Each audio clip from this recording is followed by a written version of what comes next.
제가 동안교회와 노포도 숭일교회를 섬길 때 저와 함께 교회를 섬겼던 사무장 집사님이 계셨습니다. 여러분 모르시지만 제가 이렇게 한번 설명하면 대개 어떤 분인지 이렇게 파악할 수 있어요. 밤에 주무시다가 화장실 갈 때 머리 빗고 가시는 어른, 그러니까 한 번도 흐트러진 모습을 본 적이 없어요. 일도 그렇고 옷 매무새도 그렇고 머리카락 하나 이렇게 헝클어진 걸 본 적이 없습니다. 여러분, 그러면 성격은 좀 어떨까요? 예민하고 짜증 잘 내고 이제 그럴 수 있는데, 그 우리 집사님의 별명이 영국 신사예요. 머리 헝클어진 것도 본 적이 없지만 큰 소리 내고 짜증 내고 남하고 다투고 신경질 내고 하는 것도 한 번도 본 적이 없습니다. 근데 이 둘을 맞추는 게 참 어려워요. 머리 빗고 사람 좋은 거, 이거 힘들어요. 머리 빗고 사람 까탈스러운 거. 그래서 일은 정확한데 너무 사람이 예민해서 참 힘들다. 저 사람은 참 좋은데 밤낮 머리가 헝클어져 있고 일도 헝클어지고 그러면 쓸 수 없는데, 우리 집사님은 머리 빗고 안 싸우고, 이게 굉장한 조합이거든요. 그래서 저런 집사님이 우리 교회 사무장을 맡아주시면 교회가 편안하겠다. 그래서 제가 부탁을 드렸어요. 이제 사무장 장로님이 6월 달에 은퇴를 하시기에 7월부터 좀 심의해달라고 그랬더니 흔쾌히 허락해 주셨어요. 제가 큰 보물을 얻는 것처럼 기뻐했는데 3월인가 됐을 때 위암 판정을 받으셨습니다. 큰 고기 잡았다 놓친 기분이더라고요.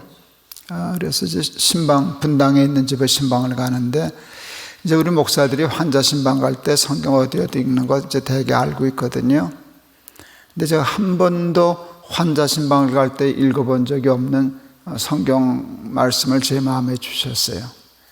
그게 환자 신방하고 안 어울리는 말씀이에요. 이게 뭔가 하면 예수님이 예루살렘 입성하실 때 제자들에게 나귀 풀어오라 그랬잖아요. 그러니까 제자들이 남의 나귀 막 풀어오면 어떡합니까? 주인이 뭐라 그럴 텐데, 그때 예수님이 내가 쓴다 그래, 주가 쓴다 하라, 그러면 풀어주리라. 이게 이렇게 마음에 와닿았어요. 주를 위하여 쓰면 풀려? 즉시 하나님께 기도했어요. 예수님한테 우리 집사님 주를 위하여 쓸 테니까 풀어주세요. 기도가 그렇게 나갔어요. 그런데 그게 믿어지는 거예요. 주를 위하여 쓰면 풀어주시겠다. 하나님, 나귀는 제가 풀어다 드릴게요. 근데 암은 내가 못 풉니다. 그런데 예수님이 푸시면 제가 나귀 푸는 것보다도 몇 배나 쉽지 않겠습니까? 제가 약속하겠습니다. 우리 집사님 잘 쓸 테니까 풀어주세요. 신방 가서 그 말씀을 전했어요. 집사님 서운해요. 풀어주시면 주를 위하여 잘 쓰겠다고. 눈물 콧물 다 썼고 부흥회가 그런 부흥회가 어디 있겠어요? 그렇게 기도하고 우리 집사님 수술하셨어요. 이제 보통 위 수술 괜찮으면 3분의 1 정도는 남겨놓고 잘라요. 그런데 우리 집사님은 다 잘랐어요. 전절제라 그러죠. 창자끼리 붙여요. 위가 없어져 버렸어요. 그때 물 3숟가락을 못 넘겼어요. 담아둘 데가 없으니까. 그런데 한 25년 저하고 같이 일했어요. 90 다 되셔서 하나님 나라 가셨는데, 암 때문에 돌아가셨다 그렇게 하면 양심불량이죠. 거의 30년을 더 사시고 가셨는데, 그때 제가 굉장히 중요한 걸 배웠어요. 주를 위하여 쓰면 풀린다. 주를 위하여 쓰면 풀린다. 그래서 아이들 셋을 위해서 늘 이렇게 기도했어요. 하나님, 우리 부열이 쓰세요. 하나님, 우리 지열이 쓰세요. 하나님, 우리 정렬이 쓰세요. 아이들에게 내가 어떤 직업을 가진든 상관없다. 모든 직업은 다 성직이다. 그런데 하나만 약속해라. 그 직업과 그 하는 일을 주를 위하여 써라. 그렇게 하면 하나님이 네 그 직업의 길을 형통케 하실 것이다. 큰아이는 교수고요, 둘째 아이는 영화 감독이고요, 셋째 아이는 목사인데 주일날은 목회하고 주중에는 이 옷장사하고, 이거 그 자식 옷입니다. 그러는데 옷장사를 하든 목회를 하든 영화를 하든 학교에서 아이들을 가르치든 그 목적이 하나님께 있어야 된다는 거예요. 그러면 풀어주신다는 거예요. 하나님이 우리에게 소명을 주셔요. 넌 이거 하면 좋겠어, 넌 이렇게 이거 해라, 너는 목사해라, 너는 교수해라, 이거 부르실 때 그 소명에, 하나님의 부르심에 자기 욕심을 위해서 일하지 않고 하나님의 영광을 위하여, 하나님의 나라를 위하여 정말 충성하고 부르심에 합당하게 살면 하나님이 그 일을 잘하라고 은사를 주셔요. 은사는 탤런트예요. 탤런트는 뭔가 하면 다른 사람과 똑같이 일하면 이 사람은 훨씬 더 잘하는 거예요. 그게 은사잖아요. 그 은사를 주시기 때문에 주를 위하여 쓰면 풀린다라고 하는 것이 이 은사와 탤런트의 개념으로 이해할 수 있어요. 그런데 예수님은 누구를 쓰시나? 사람은 사람을 쓸 때 외모를 보고 사람을 써요. 어느 대학 나왔어? 너 아버지 누구야? 뭐 하다못해 고향이 어디야? 이런 쓸데없는 것도 다 물어봐요. 외모를 보고 사람을 써요. 근데 하나님은 중심을 보시고 사람을 써요. 외모를 보는 사람과 중심을 보시는 하나님의 공통점이 있어요. 뭔지 아세요? 보고 쓴다는 거예요. 아무나 안 쓴다는 거예요. 우리는 하나님이 외모를 안 보신다 그러니까 아무나 막 쓰는 줄로 착각해요. 아니요. 보는 관점이 다른 것뿐이지 하나님도 보고 쓰시고 사람도 보고 써요. 근데 사람은 외모를 보고 하나님은 중심을 보셔요.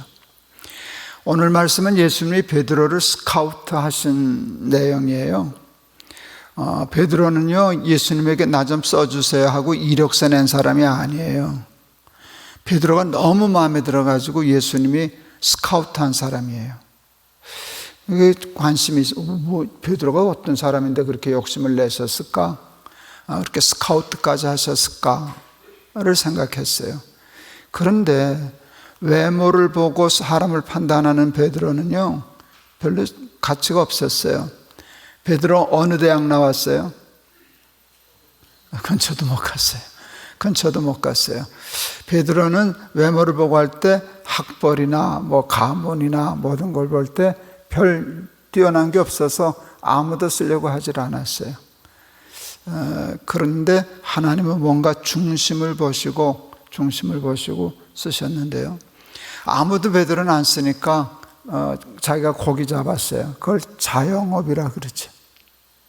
요즘은 자영업도 근사한 것들 많아요. 그런데 그때는 남이 채용을 안 해주니까 내가 나를 고용한 건데 농사를 짓거나 고기를 잡든가 그런 거는 평범한 소시민이었어요.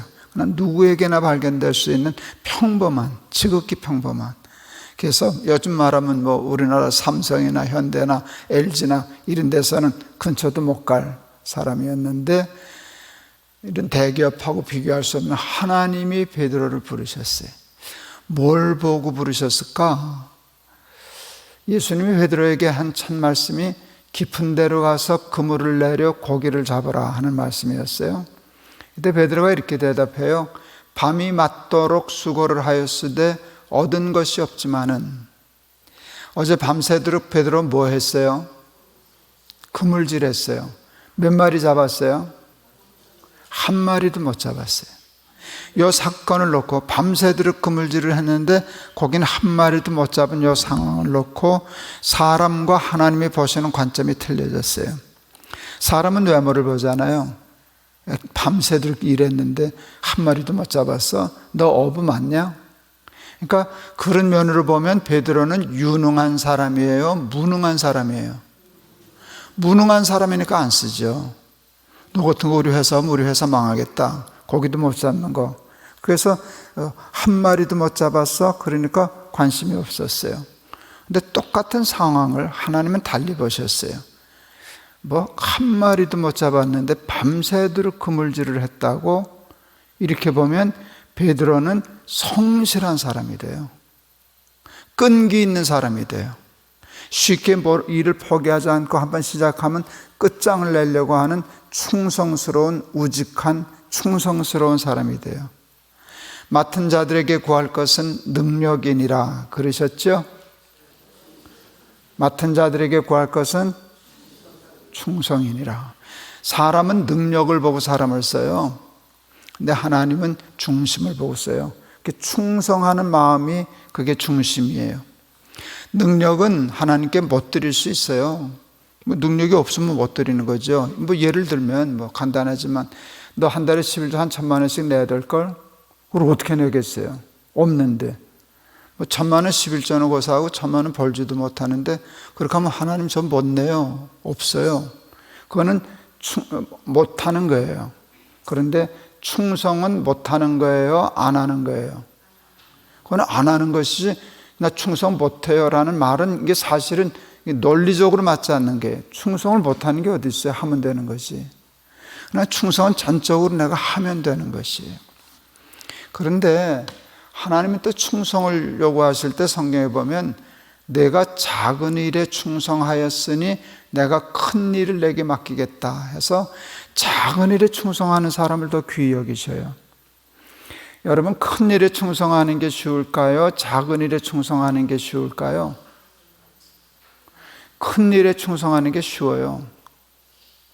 폼나잖아요. 큰 일을 하면 애들 말로 가오가 서잖아요. 영광을 받잖아요. 오, 저 사람 저런 사람이야. 큰 일이면은요, 그 일이 주는 보람이 커서요, 충성하기 쉬워요. 큰 일은 충성하기 쉬워요. 그래서 큰 일에 충성하겠다고 머리 싸매고 싸우잖아요. 내가 하겠다고, 나 대통령 하겠다고, 나 국회의원 하겠다고. 예, 큰 일은 충성하기 쉬워요. 작은 일은 충성하기가 어려워요. 내가 이까짓 거나 하려고 이러기가 쉽거든요. 저는 이제 그 신학교를 학부부터 하고 기독교 교육학과를 하고 신대원을 했어요. 기독교 교육학과 할 때 4학년 때 실습이라는 과목이 있어요. 그건 학교에서 수업을 받는 게 아니라 어느 교회를 가든지 어느 기관을 가서 한 달 동안 근무하는 거예요.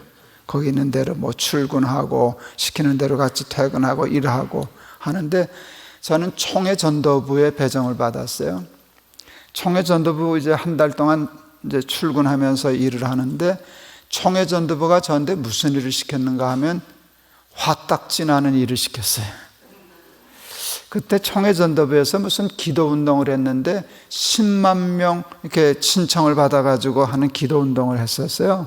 정확히 좀 기억이 잘 안 나는데, 그래서 뭘 했는가 하면 신청을 받으면 거기다 명부를 쓰고 또 무슨 회원증 같은 걸 끊어주는데, 넘버링을 10만 명을 해야 되니까 그 넘버링을 찍는 게 있었어요.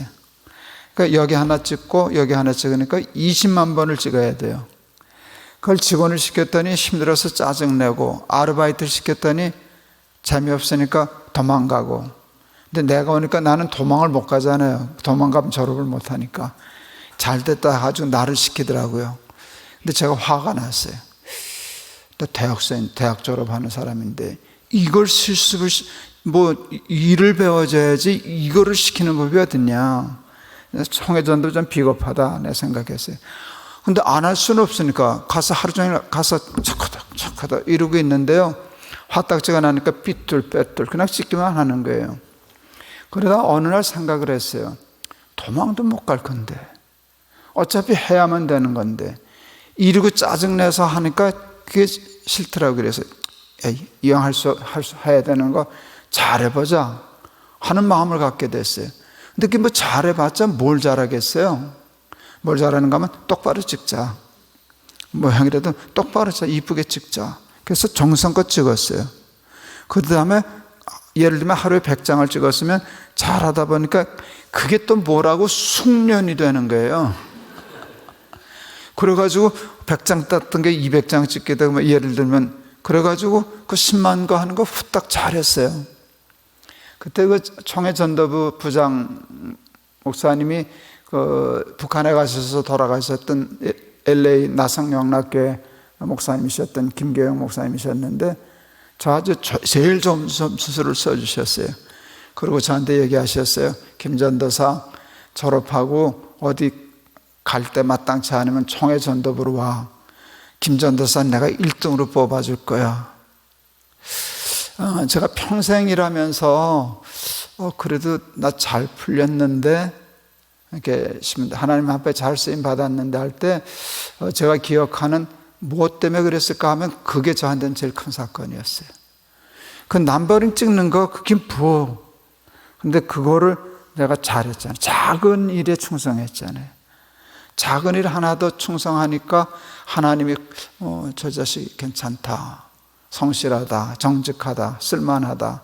그러니까 자꾸 큰 일을 맡기셔서 큰 일 하게 되지 않았을까 싶습니다.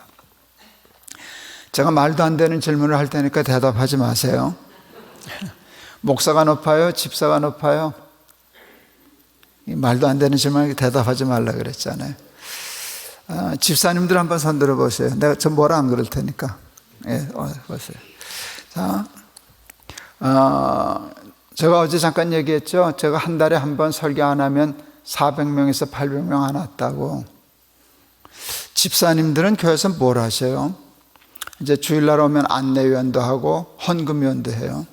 여러분이 안내위원 하면은 교인들 많이 오죠.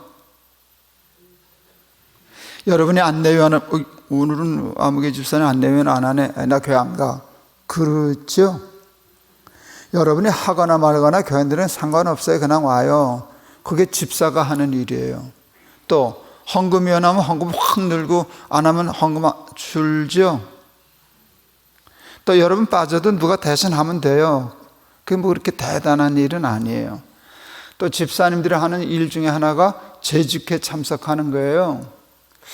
대본교회는 어떤지 몰라. 여러분 재직해서 집사님들이 하는 일이 뭐예요? 가면 이해하시오. 예, 끝이야. 나 같으면 안 가요. 내가 무슨 이해하는 기계냐. 그냥 당신들끼리 알아서 해요. 내가 반대는 안 할 테니까. 내가 바쁜데 뭘 그거 가서 가면 이해하시오. 예. 그걸 내가 뭐하러 가겠어요? 저는 안 가요. 그래서 난 재직회 참석 안 하는 집사님들 보러 뭐라 안 그래요. 나도 안 갈 건데 나도 안 갈 건데 충분히 이해가 간다 싶어요. 그런데 집사님 중에 이런 분이 계시다면 어떻겠어요? 그래도 누군가 가서 이해해야 되지 않겠어? 다 바쁘다고 빠지면, 진짜 다 빠지면 어떡해. 그래서 가는 사람이 있다면. 옛날에는 우리 헌법에요, 재직회 정적수가 있었어요. 예를 들면 집사가 100명이라고 하면 과반수는 출석해야 성회가 된다. 과반수가 안 하면 재직회가 못 열렸어요. 근데 그러다 보니까 재직회를 못하게 생긴 거예요. 안 오니까.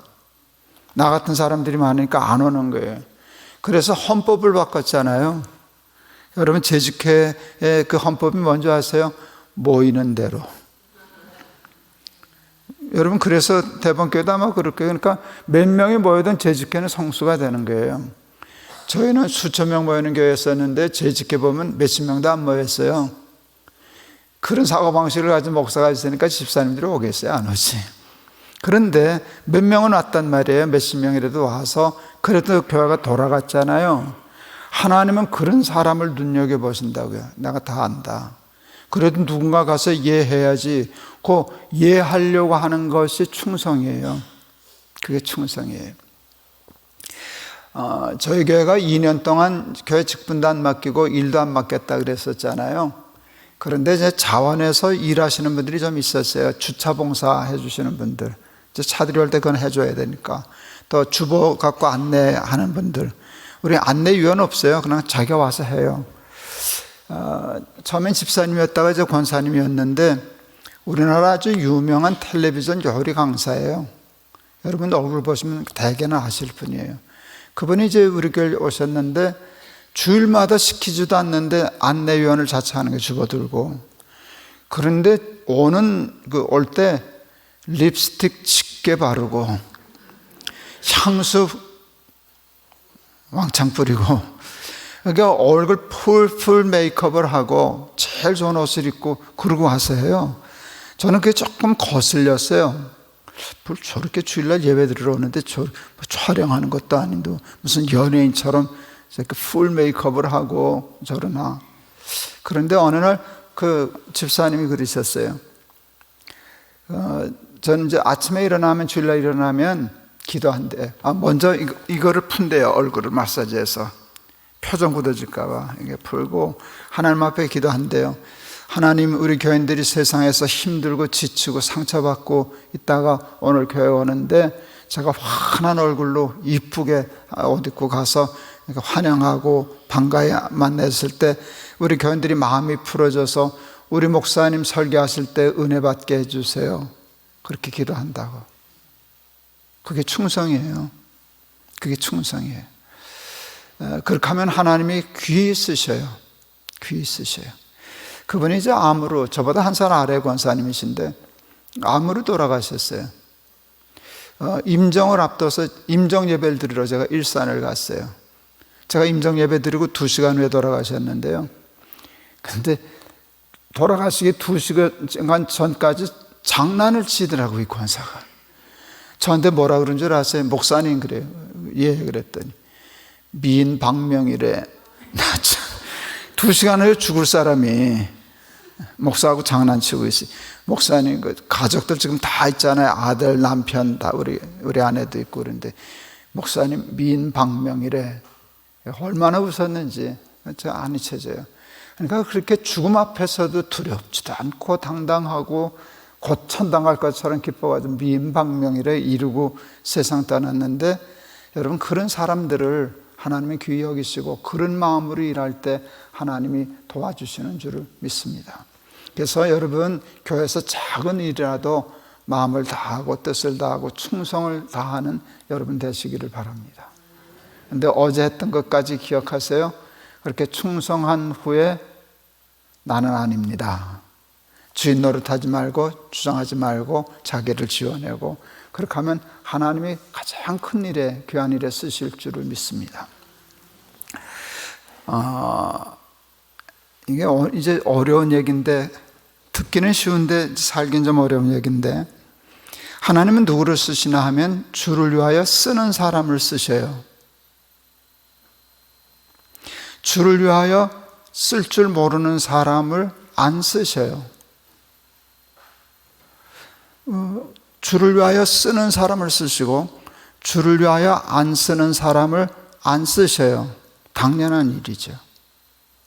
그런데 여러분, 제가 주를 위하여 쓰면 풀린다라는 말을 들었을 때 여러분 혹했어요. 풀린다는 건 좋은 거니까. 그런데 여러분 앞에 전제 조건이 이게 골치 아픈 거예요. 주를 위하여 쓰면 풀려요. 그러니까 우리의 삶의 모든 게 막히는 게요, 주를 위하여 쓸 줄 모르기 때문에 묶이는 거예요. 저는 당뇨를 이제 거의 40년째 앓고 있어요. 젊어서부터 당뇨를 앓았는데, 당뇨 환자들은 먹는 걸 조심해야 되고 늘 운동을 해야 돼요. 칼로리를 소비해야 돼요. 운동을 해야 되는데 지금도 그렇지만 한참 목회할 때는 정말 운동할 시간이 없어요. 시간을 내서 운동한다는 게 불가능해요. 그래서 뭘 하는가 하면 짬짬이 10분이 남는다든가 15분이 남는다든가 할 때 하는 운동들을 하는데, 그게 제일 처음에는 저는 턱걸이였어요. 제가 이제 운동을 참 좋아했어요. 철봉도 잘하고 야하고 탔고 저는 운동 쪽으로 발달되어 있어요. 그래서 학교 다닐 때 친구들 중에 턱걸이 못하는 애가 있으면 너 사람이냐? 사람이 어떻게 턱걸이를 못하냐? 이게 제 인식이었어요. 저는 턱걸이도 잘하고 철봉도 잘했거든요. 근데 이제 한참 몸무게가 많이 나가고 이렇게 해서 집에 이제 애들 근에 묶어준 게 있어서 하니까 철봉이 되더라고요. 턱걸이를 하면 되겠다 싶어서 매달렸어요. 한 개도 못했어요. 내가 턱걸이 못하는 사람을 사람으로 어떻게 사람이 그걸 못 올라가는 걸 이해를 못했는데 내가 못 올라갔어요. 당황했어요. 근데 당황했는데 우리 아내가 부엌에서 보고 웃었어요. 자존심이 상해가지고요, 제가 그날부터 그 철봉 밑을 절대로 안 지나가, 들어가다 매달리고 나오다 매달리고 한 개도 안 되지만 했더니, 여러분이 믿어지시겠는지 제가 30개까지 했어요. 근데 그게 고장이 나서 못하게 됐어요. 그랬더니 턱걸이를 할 수 없어서 그럼 뭘 하지? 그러다가 푸시업 하는 걸 하게 됐어요. 이거는 30개를 했는데 이 근육은 달라서 이건 또 잘 안 되는 거예요. 저는 한번 꾸준히 열심히 하거든요. 열심히 했더니 그것도 믿으세요. 제가 70개, 80개 정도 푸시업 했거든요. 근데 지금 또 게을러서 또 이제 잊어버리고 안 했죠. 요 며칠 전에 하려니까 7개, 8개가 힘들더라고요. 힘은 쓰면 늘어요, 줄어요? 썼는데 늘어요? 예, 쓰면 늘어요. 안 쓰면 늘어요, 줄어요? 줄어요. 안 썼으면 이자 붙어야 되지 않나요? 이게 여러분 은사의 개념이에요. 은사는 쓰면 늘어요. 작은 일에도 충성하면 큰 일이, 이게 은사의 개념이에요. 쓰면 늘어요. 운동하면 턱걸이 30개, 100개도 해요. 안 쓰면 70개, 80개 하던 사람이 하나도 못해요. 이게 하나님의 룰이에요. 근데 우리는 왜 안 되는가 하면 욕심이 있기 때문에, 죄가 있기 때문에.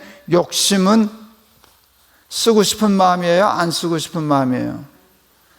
쓰고 싶지 않은 마음이에요. 아까운 마음이에요. 못 쓰고 웅크려졌기 때문에 이 삶의 근육이 웅크려서 펴지질 못하는 거예요. 그래서 자꾸 써야 돼요. 저희 집이 비교적 가난했다고, 한 달에 쌀 한 가마 반 버는 집이었다고 얘기했잖아요. 수학용 목회에서 그건 조금 상처로 남았다고 하는 얘기를 했는데, 우리 어머니가 저를 정말 축복한 가장 중요한 훈련이 있었어요. 연보 훈련이었어요.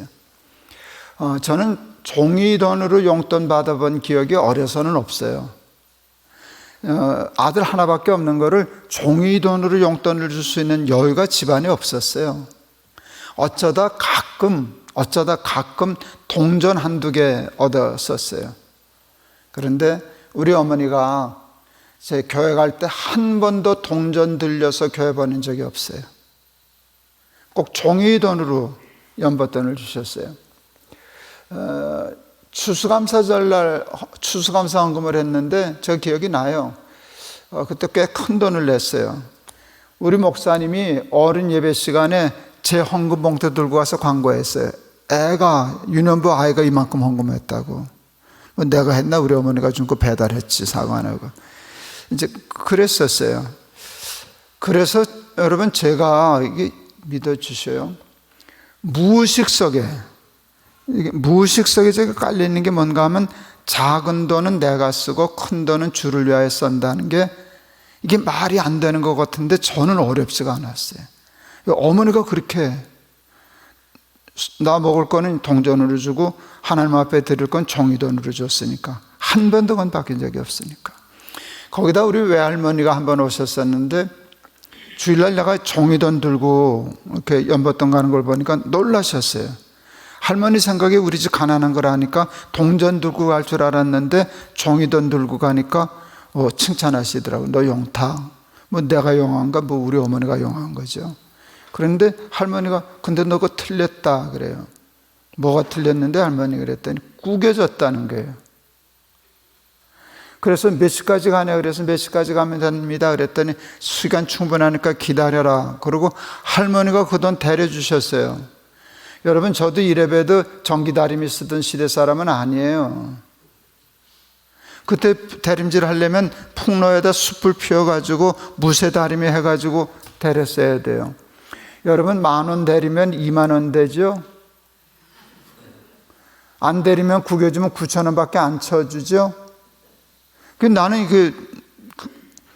할머니 그는 데려봤자 돈 똑같은데, 우리 할머니 얘기는 뭔가 하면, 정성껏 돈이 액수도 중요하지만 하나님께 드리는 걸 그렇게 깨끗하고 줘야 된다는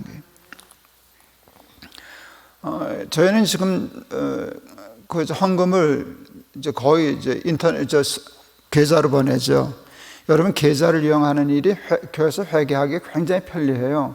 사람들은 뭐 정성이 있느냐 없느냐 그러지만 그 계좌별로 하면은 그냥 정리가 다 되잖아요. 무슨 원금, 무슨 원금. 그래서 아마 대방교회도 그럴런지 잘 모르는데 대개 이제는 은행 계좌로 하거든요. 제가 신고할 때 보면은 현금으로 헌금하는 숫자보다 온라인으로 계좌로 헌금 들어오는 거 훨씬 더 많았어요.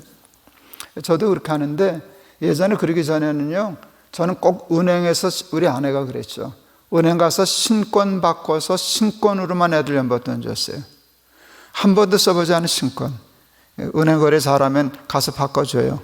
신권 바꿔다 했었는데 그게 저한테는 인생의 교훈이 됐어요. 하나님께 제일 좋은 것 드리자. 그런 것이었어요. 제가 텔레비전 광고 중에 제가 참 좋아하는 광고가 있었어요. 보일러 광고. 그러니까 이제 찬바람이 부니까 며느리가 그러는 거예요. 여보, 아버님 댁에도 보일러 한 대 놔드려야 되겠어요. 그게 참 따뜻한 광고예요. 아마 보일러 많이 팔아먹었을 거예요. 그거 얼마나, 그건 누가 광고 만들었는지, 여보, 아버님 댁에도 보일러 한 대 놔드려야 되겠어요. 제가 그걸 갖고 그만 가졌어요. 하나님 댁에도 보일러 놔드려야지. 저만 가지고 살아야 되겠다 생각했어요. 그래서 그런 마음 가지고 살았어요. 우리 아이들 결혼할 때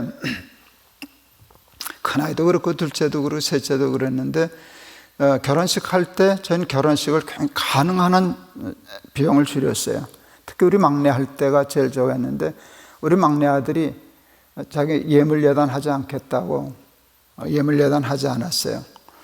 그리고 그 신혼집을 5천만 원 전세에서 시작했어요. 10평짜리 집에서 시작했어요. 저는 그 집에 한번 갔다가 그 다음부터 안 갔어요. 마음이 상해서. 10평짜리 집은요, 텔레비전을 놓고 날 시청거리가 안 나와요. 방 2개 붙어 있고 화장실 있고 조그만 코딱지만한 부엌, 그게 전부거든요. 나 그래도 조금 더 해줄 수 있는데 아이가 그거면 충분하다고 신학생 때 했는데 그것도 우리 학생들 중에 못해서 하는 사람들 많은데 아버지 괜찮아요. 근데 그 아이가 예물 예단도 하지 않고 그렇게 방 줄여서 뭘 하려고 그랬는가 하면 얘가 해마다 러시아에 단기 선교를 다녔어요. 우리 러시아 선교지가 있었거든요. 선교사님 차가 고장나서 못 고친다고 이제 퍼져서 선교사님 차 하나 사드리면 좋겠어요. 그래서 차 사드리는 거예요. 결혼식 이제 할 때 우리 아내가 준비하는데 예를 들면 하객들이 몇 명이나 오실까? 오면 점심 대접해야 되니까 우리 아내가 계산할 때 1000명은 오시겠다. 우리 교인들 많으니까. 그 1000명 점심을 준비하는데 저희는 예배당이 없는 교회잖아요. 학교 빌려서 하니까. 그래서 이제 그 학교 강당에서 이제 하니까 학교에서 식사를 해야 되니까 그 영양사에게 물었어요. 영양사에게 묻기 전에 출장 뷔페를 부르려고. 그때 우리 아이가 결혼할 때 1인당 얼마 하냐 그랬더니 25,000원 뷔페 하는데 그때만 해도. 여러분 1000명 25,000원이면 얼마예요 점심값? 2,500만 원. 제가 우리 아들 결혼식 손님 점심값으로 2,500만 원 낼 돈 있었을까요? 없었을까요? 뭘 그렇게 생각해? 있죠. 있죠. 충분히 있는데 저도 그렇고 우리 아내도 밥값으로 2천만 원을 쓰는 게 편치 않은 거예요. 한 끼 먹는데 뭘 2,500만 원씩 써. 그래서 우리 아내가 영양사를 찾아가서 학교에. 그래서 갈비탕 끓여줄 수 있냐? 있다. 얼마면 되냐? 그러니까 7,500원이면 갈비탕 끓여낼 수 있다. 그때 이제 보통 저희 식당에서 갈비탕 한 5, 6천 원 할 때였는데 잘 끓이겠다고 7천 원 달라는 거예요. 그나마도 결혼식이니까. 그거 좋다. 7,500원 좋다. 그래서 우리가 한 끼에 10,000원에 맞춰서 사과 과일 한 쪽, 떡 한 조각 해서 10,000원에 맞춰서 계약을 했어요. 근데 그 영양사가 오더니 갈비탕은 잘 끓여낼 자신이 있습니다. 근데 사모님, 학교는 식기가 없습니다. 애들 식사할 때 그 식판이잖아요, 식판. 거기다 내도 되겠습니까? 우리 아내 뭐 밥을 먹지 식판을 먹냐? 그래서 그냥 김동호 목사 결혼식 손님을 아이다 스테인레스 식판에다 갈비탕 끓여서 냈어요. 부주는 많이 받았게요, 안 받았게요? 줄 서서 받았지. 예, 그러니까 부주 돈은 많이 받고 10,000원짜리 갈비탕으로 되니까 돈 많이 남더라고요. 야, 아들 몇 개 더 있으면 부자 되겠다 싶더라고요. 그래서 차 한 대 보낼 거를 2대 보낼 수 있었어요. 아이들 결혼식도 아끼고 이렇게 하니까 2대 보낼 수 있었어요. 우리 아이 도를 한다든지, 우리 결혼 기념일을 한다든지, 제 회갑을 한다든지, 그럴 때마다 돈을 많이 모았어요. 그래서 하나님 댁에도, 아버님 댁에도 보일러 한 대 놔드려야 되겠어요. 그렇게 쓰기 시작했는데 그게 훈련이 되다 보니까 그게 재밌어요. 솔금솔금 하다 보니까, 몇십 년 하다 보니까 하나님 차 많이 사드리지 않았을까. 교회가 주는 차가 있지만 집에서 쓰는 아내가 쓰면 좋겠다 싶어서 조그만 차 하나라도 살 때도 하나님도 차 한 대 사드리자, 그런 마음 갖고 살았는데 처음에는 힘들어요. 근데 이게 작은 것부터 하다 보면 근육이 붙는다니까요. 턱걸이 하나도 못하다가 30개도 한다니까요. 근데 쓰지 않으면, 해보지 않으면 근육이 굳어서 하던 것도 못하게 돼요. 그래서 여러분, 이 주를 위하여 쓰면 풀린다라고 할 때 먼저 쓰는 근육을 풀어야 내 삶이 풀리는 거예요. 제가 미국의 어느 지방에 집회를 갔었는데 그 지역에 미국 청년들이, 교회 다니는 청년들이 많지도 않은데 아주 희한한 청년들을 봤어요. 그 아이들이 젊어서 하나님 앞에 11조 소원을 한다는 거예요. 11조 소원을 한다는 거예요. 뭔가 하면, 하나님 연봉 10만 불까지는 11조를 드리겠습니다. 20만 불이 되면 10의 2조를 떼겠습니다. 30만 불이 되면 13조, 이런 식으로 해서 19조까지 이렇게 해서 약속을 하고 사인까지 해서 만든대요. 그리고 그것을 지키는 애들이 많다는 거예요. 저는요, 교인들 선동을 잘하는 사람이에요. 지금도 선동을 잘해요. 그래서 저라는 사람은 김 목사는 선동가야. 근데 뭘 선동을 잘하는가 하면 교인들한테서 헌금 뺏어나는 선동을 참 잘해요. 그래서 우리 교인들은 늘 주머니에 돈 넣고 다녀요. 언제 뺏을런지 모르니까. 주일날만 오면 뭐 해라 이제 그러니까. 이제 그러는데 내가 왜 그렇게 교인들을 선동을 잘하고 교인들이 나한테 선동을 잘 당하나 생각했더니 이유를 알아냈어요. 제가 선동을 잘 당해요. 내가 잘 당하니까 남도 잘 당하게 만드는 기술이 생겼어요. 저는 그런 얘기를 들으면 뭐 그런 놈들 다 있냐, 신기하네, 그리고 넘어가지 않고 걸려들었어요. 벌써 그 얘기를 들을 때 나는 걸려들었어요. 나도 한번 해봐야지. 괜찮은데. 그래서 제가 귀국해서 비행기 내려서 집에 가기 전에 문방구 들러가가지고요, 큰 금전 출납부를 사가지고 들어갔어요. 그리고 12년 동안 제가 금전 출납부를 썼어요. 여러분, 세상에 금전 출납부 쓰는 목사 보셨어요? 지금 보고 계시는 거예요. 제가 12년을 썼어요. 금전 출납부 이렇게 펴면 맨 왼쪽 앞 페이지에다가 썼어요. 사랑하는 아들 부열, 지열, 정렬이에게 돈에 대하여 큰 부끄러움이 없는 아비가 되기 위하여 남기는 기록. 또 한 페이지에다가는 이렇게 썼어요. 여러분, 저는 목사인데, 좀 얘기하기 불편한데, 목사치고 저는 돈이 많이 생긴 목사였어요. 교회에서 월급 작지 않은 교회니까 뭐 그렇게 생각만큼 많이 주진 않았어도 나 사는 데는 지장 없이 생활비 줬어요. 예, 줬어요. 그런데 저는 수입이 여러 통로로 생겼어요. 제가 책을 많이 썼어요. 근데 제가 책을 쓸 때는 종이책이 많이 팔리는 때였어요. 제가 한 50권 썼는데요. 자랑 좀 해야지. 다 베스트셀러거든요. 저는 한참 책 찍을 때 초판을 2만 권부터 시작했던 적이 있어요. 요즘은 지금 책 안 팔리는 시대가 됐어요. 저는 인세 받은 거 다 모아서 계산해 보면 지금 제가 사는 아파트 2채 사고 좀 남았을 것 같은데요. 대구 아파트 말고 서울 아파트. 아니, 미안해요. 예. 예, 정말로. 그러니까 이게 교회에서도 생활비를 받지 인세 꼬박꼬박 들어오거든요. 그리고 저는 좀 특별 대우를 받았어요. 이제 보통 저자들이 인세를 책이 팔린 데서 인세 몇 %를 받아요. 저희 출판사는요, 저를 잡아두려고 팔리면 주는 게 아니라 찍으면 줬어요. 찍은 부수대로 인세를 줬어요. 좋았죠. 그리고 또 통로가 있어요. 목사님, 저 강사비 주실 거죠? 이렇게 집회 다니고 헌신 예배 가고 그렇게 하면 강사비라고 주시잖아요. 근데 여러분 짐작하시겠지만 많이 다니면 그게 만만한 게 아니잖아요. 그러니까 교회에서 생활비 줘, 책에서 나와.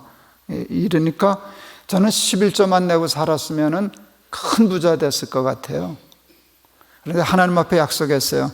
돈이 얼마가 들어오든지 간에 하나님, 저는 요만큼만 쓰겠습니다. 근데 제가 쓰겠다는 것도 저는 아파트 한 채 주세요. 나중에 아파트 주세요.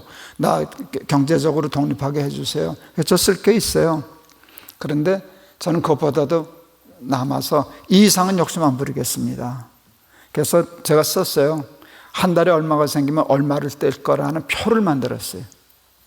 그리고 12년을 지켰어요. 첫 해 했더니, 그 장부에 다 아직도 남아있는데, 첫 해 했더니 49%를 헌금하고 51%를 제가 썼어요. 두째 하니까 이게 싹 바뀌어서 51%를 헌금하고 49%를 제가 썼어요. 셋째 해에는 70%를 헌금하고 33조를 제가 쓰게 됐어요. 근데 돈 쪼들려서 그때 혼났어요. 조금 무리했어요.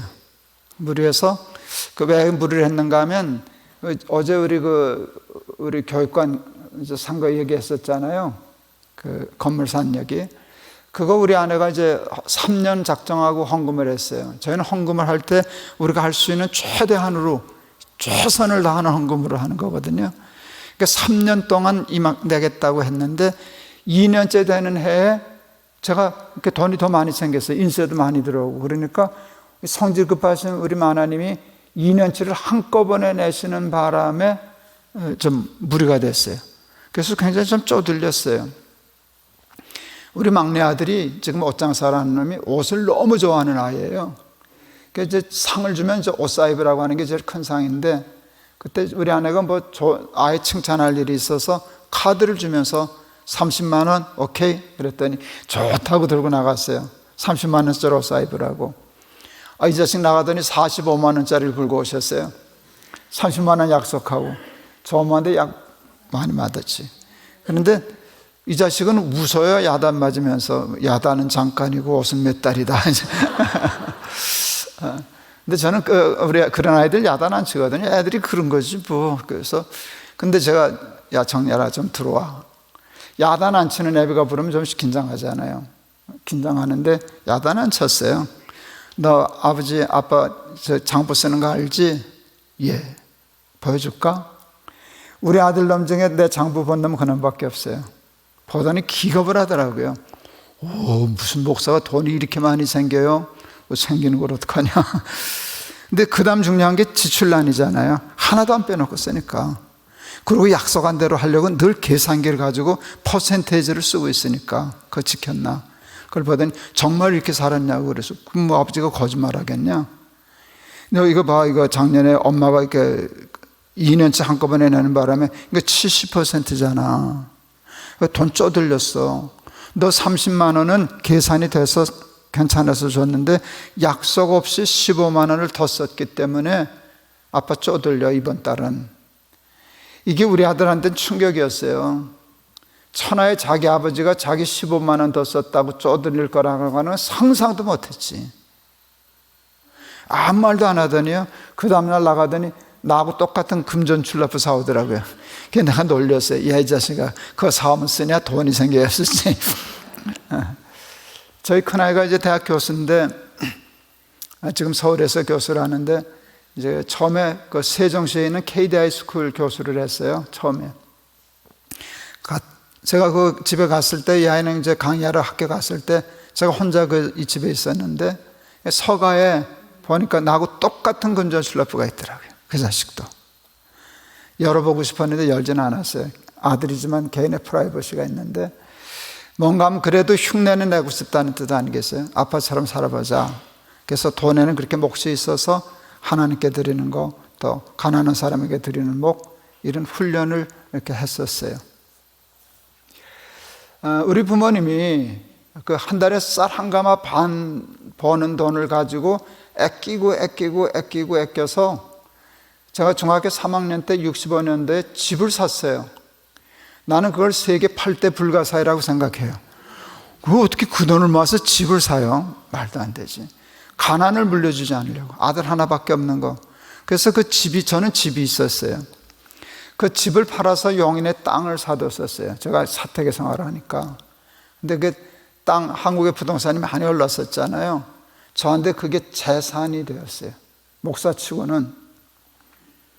목사도 이게 속물 얘기를 하는데, 교회에서 이제 당회하다가 상처받은 날, 이제 화가 많이 난 날은 제가 하는 속된 버릇이 있어요. 집에 돌아와서 인터넷 들어가서 부동산 114를 찾아요. 그래서 우리 땅이 한 평에 얼마인가를 알아내요. 그러면 시가가 나와요. 그럼 풀려. 그렇게 하면, 나 교회 그만둬도 먹고 살 거 있어. 애들 집 한 채씩 사줄 수 있어. 이렇게 하면 이제 마음이 풀리는데, 어느 날도 이제 와서 그 짓거리를 한 거예요. 그런데 가만 생각하다, 근데 이거 다 내 건 아니지. 그때 우리 아이들이 결혼하기 전이라 우리 어머니, 우리 부부, 아들 셋 이렇게 한 집에 살 때인데 6식구인데 내 거는 6분의 1이 내 거지. 6분의 1 우리 어머니 거, 6분의 1은 우리 아내 거, 6분의 1은 큰아들 거, 이렇게 몫을 나눴어요. 내 거는 6분의 1이다. 우리 거지 내 거가 어딨냐, 가족인데. 그리고 아들을 불러서 6분의 1은 네 거야. 내가 주는 게 아니라 내가 주는 게 아니라 본래 내 거야 라고 얘기하니까 너무 좋아하더라고요. 너무 좋아해요. 그래서 나도 좋았어요. 아이들한테 재산을 이렇게 몫을 나눠주니까. 그런데 다음날 이렇게 새벽 기도 하는데 이틀도 안 걸렸어요. 다음날 하나님이 저한테 그러셨어요. 난 그러시더라고요. 말귀를 못 알아들었어요. 제가 얘기할게요.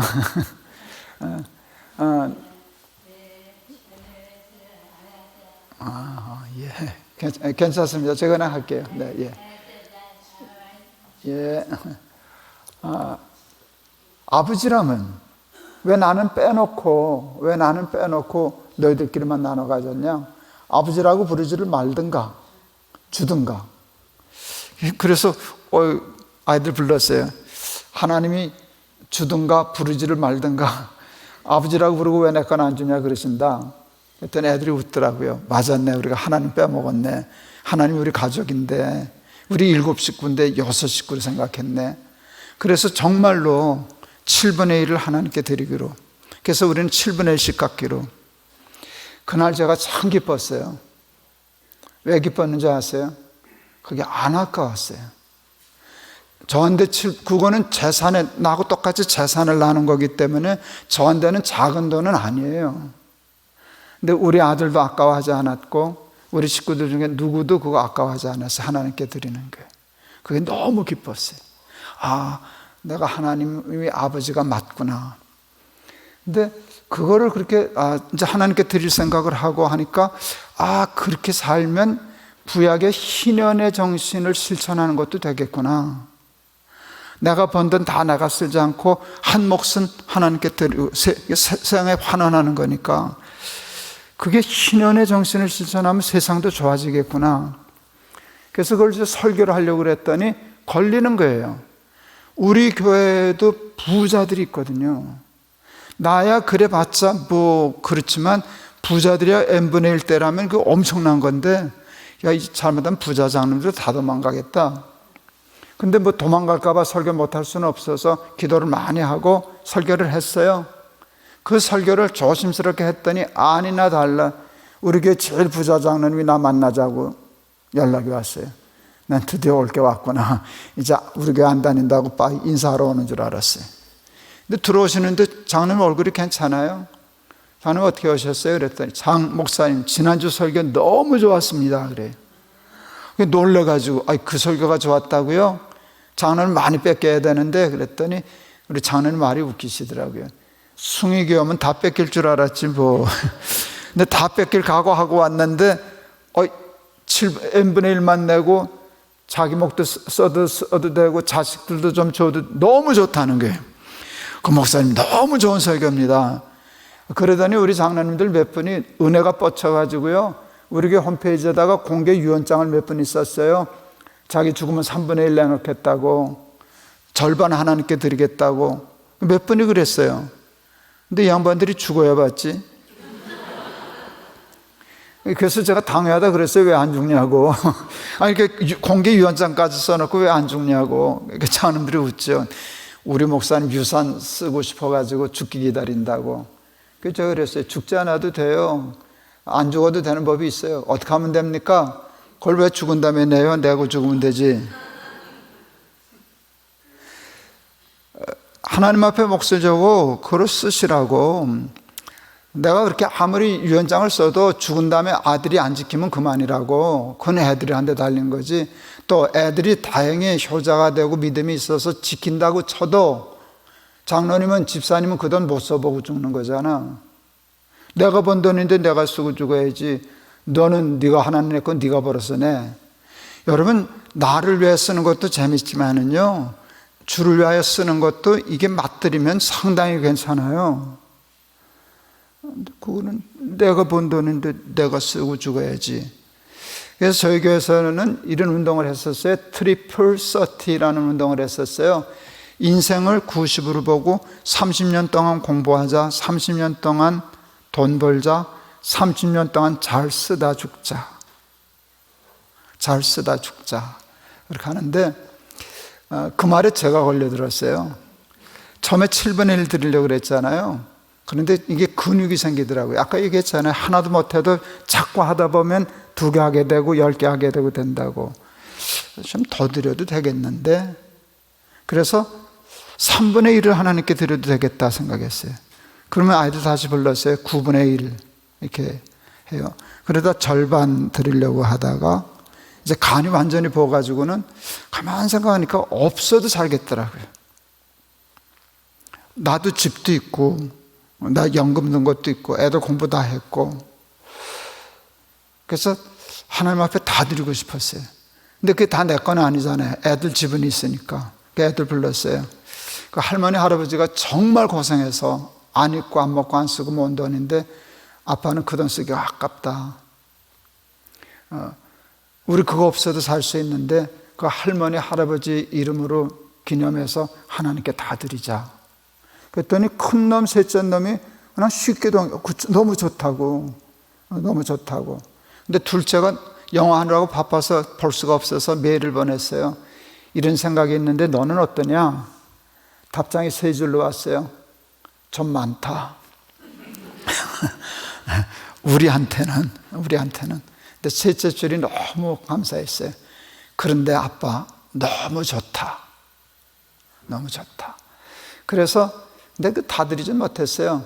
3,600평이었는데 300평은 놔뒀어요. 내가 나중에 거기서 집을 질까, 가서 시골에서 살까 해서 3,300평은 드렸어요. 그러니까 한 19조는 한 셈이죠. 그래서 저 지금 쫄딱 망했겠죠. 얘기했잖아요. 주를 위하여 쓰면 풀린다고.